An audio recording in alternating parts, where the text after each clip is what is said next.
मुसलसल बदतरीन कारकर्दगी की वजह से बाबर आजम 5 साल के दौरान टॉप 10 से भी बाहर हो गए। सो बाबर आजम जो हमारी प्राइड है, हमारी बैटिंग का पिलर है, वो बैटिंग का पिलर जो है वो अब टॉप 10 से निकल के बाहर आ गया। देखिए, असल चीज हम क्रिकेट अच्छी नहीं खेल रहे, हमारे बैट्समैन अच्छा नहीं खेल रहे, सेंसिबल क्रिकेट नहीं खेले, जिसकी वजह से हम क्रिकेट हार रहे हैं। However, sir, if we talk about Babar, 16 innings and 21 point something average. Performance को देखते हुए रैंकिंग में भी अब डिफरेंस आया, 9वें नंबर से वो 12वें पे चले गए। देखिए, क्या कहेंगे? इसके सबसे बड़े जिम्मेदार अगर बज़ाहिर देखा जाए तो वो कोई और तो नहीं है, खुद है। वो खुद है, बाबर खुद है। ये बताएं कि बाबर आजम 12वें नंबर पर आ गए टेस्ट रैंकिंग में, वो 3 नंबर पे थे और शुरू हुआ साल, एक साल में आपने अपनी क्रिकेट को अपने हाथों से नोच डाला है, हमने नहीं किया उसमें कुछ। बिल्कुल सही हुआ है। मैं तो कहता हूं ये कोई टॉप 50 में से भी निकले जिस तरह की परफॉर्मेंसेज हैं, क्योंकि इतना गंदा दौर, इतना डार्क और घटिया टाइम पाकिस्तान की क्रिकेट में कभी भी नहीं आया। ये तब आया है कि जब रिजवान खेल रहा है, बाबर खेल रहा है, शाहीन खेल रहा है। चूंकि बाबर आजम लगातार 15 इनिंग्स में 50 रन भी नहीं कर पाया आईसीसी टेस्ट रैंकिंग में, इसलिए वो टॉप 10 से बाहर हो चुके हैं। टोटल जो रैंकिंग चल रही है इस वक्त इंडिया का कब्जा है, ओडीआई में इंडिया का कब्जा है, टी20 में टेस्ट में वो दूसरे नंबर पर हैं। तो ये है, ये रैंकिंग कादिर बहुत ऑथेंटिक तरीके से हो रही है जब से जेशा साहब जो है वो ओहदे पर आए हैं। नहीं, इसमें कोई चीज नहीं होती। रैंकिंग जो है वो पॉइंट्स के हिसाब से होती है, आपकी परफॉर्मेंस के हिसाब से होती है। बाबर आजम की गुज़श्ता 18-19 इनिंग्स में जो है वो परफॉर्मेंस अच्छी नहीं है, जिसकी वजह से उनकी रैंकिंग ड्रॉप हुई है। हर चीज में हम क्रिकेट अच्छी नहीं खेल रहे यार, हमने सेंसिबल क्रिकेट नहीं खेली, अब तो किसी की इज्जतें भी महफूज नहीं है। प्लेयर्स को बढ़ा के पेश करना, किंग बना देना। हमें मीडिया में तो किसी ने नहीं कहा कि बाबर आजम किंग है भाई। बाबर आजम का कंपैरिजन कोहली से हो रहा है, कोहली से, हालांकि उसका कोई कंपैरिजन नहीं है।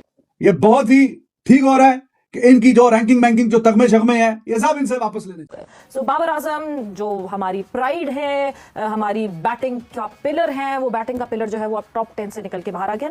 अभी कल ही मैं 2021 T20 वर्ल्ड कप की इंडिया वाले मैच की हाईलाइट देख रही थी, एंड कहाँ गए वो बाबर आजम।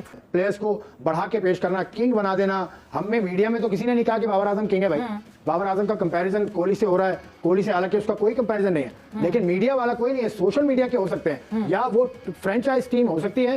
बट गलत बात वहां से शुरू होती है जहां वो प्लेयर खुद को ये अज्यूम करने लगे। तो इन प्लेयर्स की भी गलती है कि वो, अगर देखें, हर किसी को पता होता है कि मैं कैसा हूं और मैं कौन हूं। सेल्फ रियलाइजेशन होती है, सेल्फ अकाउंटेबिलिटी सबसे पहला स्टेप होता है। क्या सेल्फ रिस्पेक्ट खत्म हो गई है? क्योंकि हम पाकिस्तान टीम के लिए ये कहते थे कि ये वो टीम है जो कॉर्नर टाइगर्स है। आप बिल्ली को भी दीवार से लगाते हैं तो वो पंजा मारती है, ये तो बिल्ली वाला काम भी नहीं कर रहे। सवेरा यहाँ पे ना अकाउंटेबिलिटी खत्म हो गई है। सेल्फ रिस्पेक्ट और सेल्फ अकाउंटेबिलिटी की तो आप बात ही मत कीजिए। ये सिर्फ आते हैं पैसा कमाने, या मुल्क को या मुल्क की प्राइड को सीधा करने नहीं आते। इनके नजदीक सिर्फ जो है ना वो पैसे की अहमियत है, प्राइड की अहमियत नहीं। रावलपिंडी टेस्ट में पाकिस्तान टीम को हुई एक और शिकस्त देने के बाद बांग्लादेशी टीम ने 2-0 से ये सीरीज़ अपने नाम की और उन्होंने एक तारीख़ रकम कर दी। उन्होंने ये रिकॉर्ड बनाया कि वो अपनी टेस्ट क्रिकेट की तारीख़ में पहली दफ़ा पाकिस्तान को हराकर उन्होंने ये सीरीज़ अपने नाम की है। अब अगर सीरीज़ में देखा जाए तो बांग्लादेशी टीम के बैट्समैनों ने भी डोमिनेट किया और उनके बॉलर्स ने भी डोमिनेट किया। अब अगर हम शुरू से स्टार्ट लें, उनके बैट्समैन मुशफिकुर रहमान ने जब वो इनिंग खेली तो उन्होंने जीत की उम्मीद तो दिला ही दी थी। उसके बाद मेहदी हसन मिराज और लितन दास ने जो बैटिंग की वो अब सबके सामने है। सेकंड इनिंग में जब उनके बैट्समैनों की जब कोलैप्स हुआ, उसके बाद लितन दास और मेहदी हसन मिराज ऐसा ग्रीस पर टिके कि उन्होंने कम बैक किया। फिर उसके बॉलर्स जो थे हमारे पास नीतीश राणा, हसन महमूद, मेहदी हसन मिराज, शाकिब उल हसन ने रावलपिंडी की ऑलमोस्ट हम कह सकते हैं कि फ्लैट पिचेस के ऊपर जिस तरह से उन्होंने पाकिस्तानी बॉलर्स को टैकल किया और पाकिस्तानी बैट्समैनों को तिगनी का नाच नचाया, वो आप सबके सामने। कोई भी पाकिस्तानी बल्लेबाज उनको जम कर ना खेल पाया। दूसरी तरफ उनके नीतीश राणा जिस तरह से बाउंसिंग कर रहे थे, बाउंसर्स मार रहे थे, उनकी पेस कंटिन्यूसली 145 प्लस जा रही थी। दूसरी तरफ पाकिस्तान के बैट्समैन और बॉलर्स की पेस जो थी 130, 135, वो दिन के आखिर पे आके 120 पे आ रही थी। अब आप खुद ही अंदाज़ा लगाएंगे पाकिस्तान टीम किन मुश्किलात के दरचार है। बताएं कि बाबर आजम 12वें नंबर पर आ गए टेस्ट रैंकिंग में, वो 3 नंबर पे थे और शुरू हुआ साल, एक साल में आपने अपनी क्रिकेट को अपने हाथों से नोच डाला है, हमने नहीं किया उसमें कुछ। जो बाबर को डिफेंड करना चाहता है ना, मैं उसे चलो ये बता देता हूँ, क्रिकेट पे सच बोल रहा हूँ। अब मुझसे 20 मिनट मिल लो, तुम लोग डिफेंड भी ठीक नहीं कर रहे, आता ही नहीं, तुम्हें आता ही नहीं कि अगर तुम्हें उसको बचाना है कैसे बचाओगे। अबे हम तो मारते घंटे पे। इसके अलावा मैं अकेले में सोच रहा हूँ यार हमारी क्रिकेट इतनी का ही गुजरी हो गई। बाबर भाई ने कहा था ड्रेविड है वो, बन जाएगा ना। अबे ये कैसे बल्लेबाज जा रहे खड़े खड़े यार, 2 नंबरी हुई है यार, किसने? चांद को गिराने यार, चांद को मैं बर्दाश्त कर रहा हूँ 2 दिन से यार। सरफराज के खड़े खड़े बल्लेबाज जा रहे, क्रीज से बाहर निकल के शॉट, ये छोटी चील, ये ग्लैडिएटर का 33 पे 0, ये इतना सीधा खेलता है, ये क्यों पतंग क्रिकेट खेला है बाद में। बाबर आजम को पूरी वर्ल्ड टेस्ट चैंपियनशिप साइकिल देनी चाहिए, ये वाली भी, ताकि अगर कोई लानत बच गई तो वो भी उठा लेगी। तो रैंकिंग जो अपडेट हुई है तो बाबर आजम कोई तकरीबन 5.25 साल के बाद अभी टॉप 10 में से तीनों फॉर्मेट में, वरना कहीं ना कहीं मौजूद ही रहते थे, तो अब नीचे गए हैं। टीम का सत्यानाश, बेड़ा गर्क, रिकॉर्ड पे रिकॉर्ड बन रहे हैं और शर्मिंदगी वाले रिकॉर्ड बन रहे हैं। तो आप किस चक्कर में जनाब ऊपर बैठे हुए हैं टॉप 10 में इतने अरसे से जो टॉप 10 में है, तो पाकिस्तान ने क्या कमाल कर लिया, क्या कौन सी बहुत सी शानदार परफॉर्मेंसेस दिखा दी हैं कि जो जनाब आप ऊपर टॉप ऑफ द लेडर, कहीं टॉप 5 में हैं, कभी टॉप 10 में हैं, इतने साल हो गए हैं, इतने दिन हो गए हैं, इतने महीने हो गए हैं, तो किस चक्कर में भाई।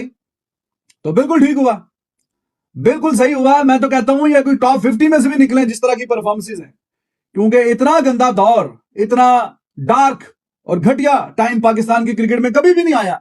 ये तब आया है कि जब रिजवान खेल रहा है, बाबर खेल रहा है, शाहीन खेल रहा है, और वो पाकिस्तान की टीम का नाम और मुकाम बेड़ा कर रहे हैं।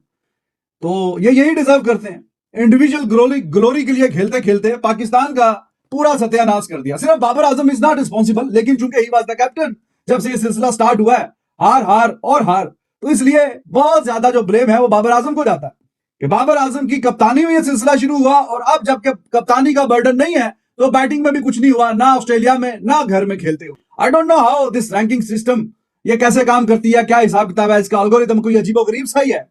इनको किन बॉलर्स के खिलाफ किन कंडीशन में कहीं ना कहीं करते वगैरह, ये चीजें भी बीच में, और किस पोजीशन पे रन आए हैं, इन सब के नंबर होने चाहिए। अगर इन सब के नंबर होते तो बाबर शायद के टॉप 10 में कभी मौजूद नजर ही ना आते, क्योंकि जो रन जब आ भी रहे थे तो कौन सा पाकिस्तान जीत रहा था। तो बहुत अच्छा हुआ, टीम का बेड़ा गर्क, सत्यानाश, और जब भी देखो रैंकिंग निकाल के जनाब ये कहीं ना कहीं बीच में विराजमान होते हैं। हाँ जी, रैंकिंग बड़ी शानदार है, बाबर तो बीच में मौजूद है, बाकी फिर क्या करें। तो बहुत अच्छी बात है, बेहतरीन बात है कि ये जो डार्क तरीन टाइम है पाकिस्तान की क्रिकेट का, तो उसके जिम्मेदार जो हैं, जिनकी कप्तानी में यह सिलसिला शुरू हुआ है, वो बाबर आजम है। कोई बल्ले से रन नहीं निकले, और अभी तो देखे ना इतलात भी आ रही हैं, वो मोहम्मद वसीम भी बातें कर रहा है कि जनाब बाबर आजम किसी की सुनता नहीं है, ये तो जनाब काफी स्टबन है, ऐसा है तो वैसा है। ये बहुत ही ठीक हो रहा है कि इनकी जो रैंकिंग बैंकिंग जो तगमे शगमे हैं, ये सब इनसे वापस लेने चाहिए। However, sir, if we talk about Babar, 16 innings and 21 point something average. Performance को देखते हुए रैंकिंग में भी अब डिफरेंस आया, 9वें नंबर से वो 12वें पे चले गए। देखिए क्या कहेंगे? इसके सबसे बड़े जिम्मेदार अगर बाहर देखा जाए तो वो कोई और तो नहीं है, वो खुद है, बाबर खुद है।